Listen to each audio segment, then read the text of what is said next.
Today we are lucky enough to be speaking to World Cup winner Neil Back and finding out his thoughts on the England team following their shock exit during the group stage. If we have one eye on Six Nations and beyond, and even the World Cup in 4 years' time, what three things do you think need to change in the current setup to make sure that we do really compete in 4 years' time?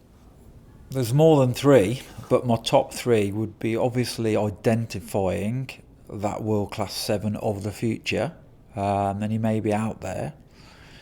In terms of that, one of our areas that we've not done as well, or not doing as well as other countries, is particularly the contact area. So that breakdown intelligence, that decision making and discipline in that area. Secondly, leadership, which has been lacking or is lacking. It's there, but not in the amount that's required to win at the highest level and make those decisions at the highest level. And thirdly, the attack philosophy. We need to really embrace the game, where the game's going, and our mindset has got to be improve our attack philosophy so we're ready to attack from anywhere. And then it's about your decision making and leadership. We've got to get better at our decision making under pressure. Are you surprised that the current England setup, both players and management, haven't tapped into the experience and knowledge of past players and past coaches in an effort to try and win this World Cup?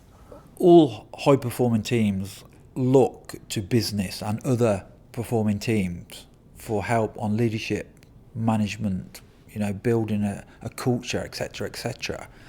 Well, in the Northern Hemisphere, there's been one team that's won the World Cup, the Rugby World Cup. And to my knowledge, the current management have not spoken to Sir Clive Woodward, who's won a World Cup.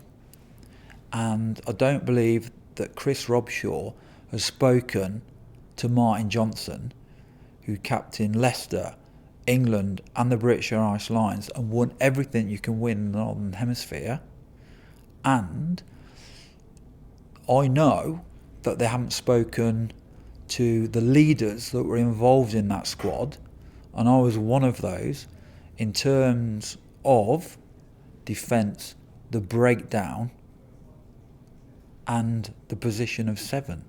Now, we've gone into lots of other sports and gleaned some brilliant information, but let's look closer to home. Let's look into our sport and people that have been successful and exhaust them, because I'm sure Clive would be happy to talk to anyone. I know he would be, and share his views, ideas, philosophy. The same could be said of Mark Johnson. You might not get a smile in the process, but he'll be frank and honest, and so would I. If we're looking at our game and saying there's a problem with the contact area, well, that was my area of expertise. Certainly.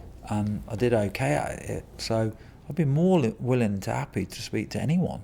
If it's going to help England improve and win a World Cup, then I'm there. Winning the breakdown is key to winning a game of rugby. What can we do in England to make sure that we have good breakdown players coming through the game? In the short term, in terms of preparing for the next World Cup in 2019, it needs a huge emphasis on identifying those next back rowers coming through, but also working with existing exponents in the game that are eligible to play for England. In Matt Kesett at Gloucester, Will Fraser at Saracens. I'm sure there's a few other names out there. But really working with them and getting real expertise into that area. Contact is absolutely key to a game of rugby union. How well do you think rugby league players actually convert to rugby union? That's a great question. I think obviously in rugby league there's plenty of physicality and plenty of contact, but the contact skills is an art, and suddenly you take the ball into contact and everyone's trying to take it off you.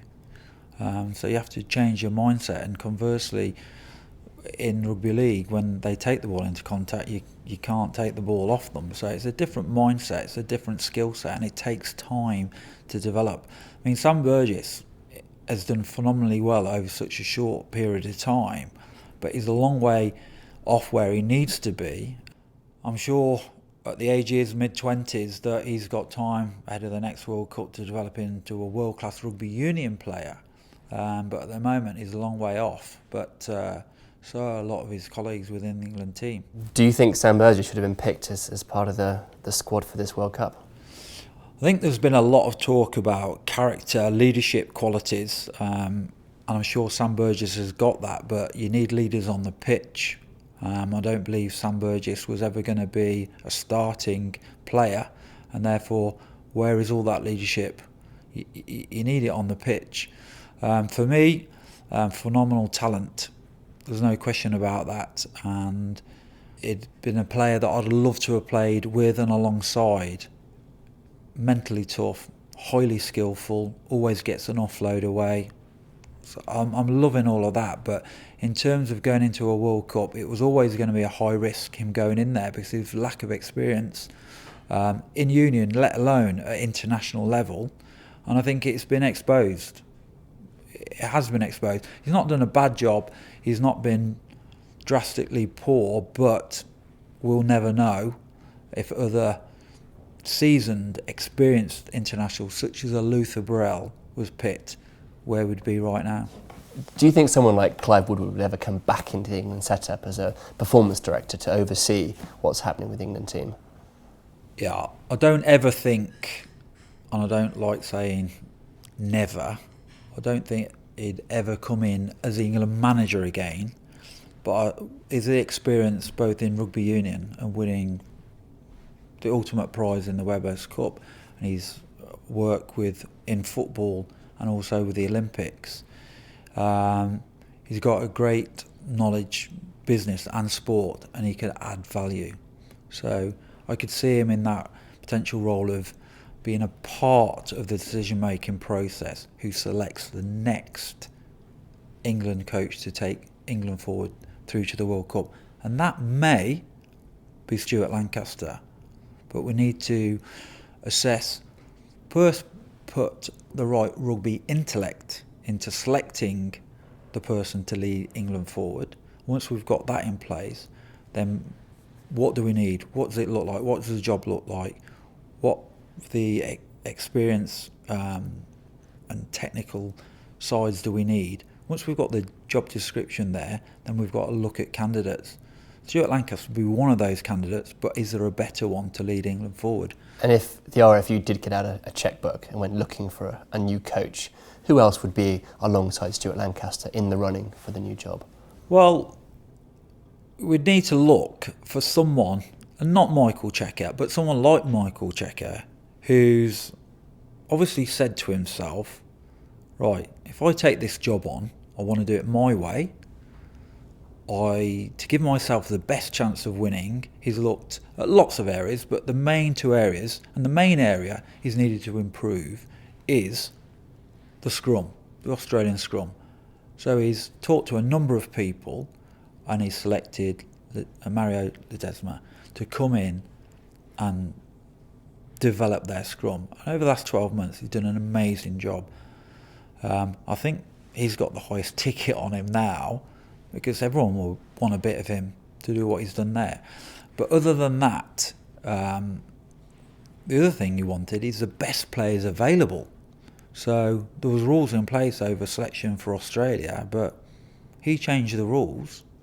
And I don't know verbatim, but I'm sure he only took the job on if he could get those two things, particularly the latter one about having the best players available, because he didn't want to fail because, you know, some of his better players are over there.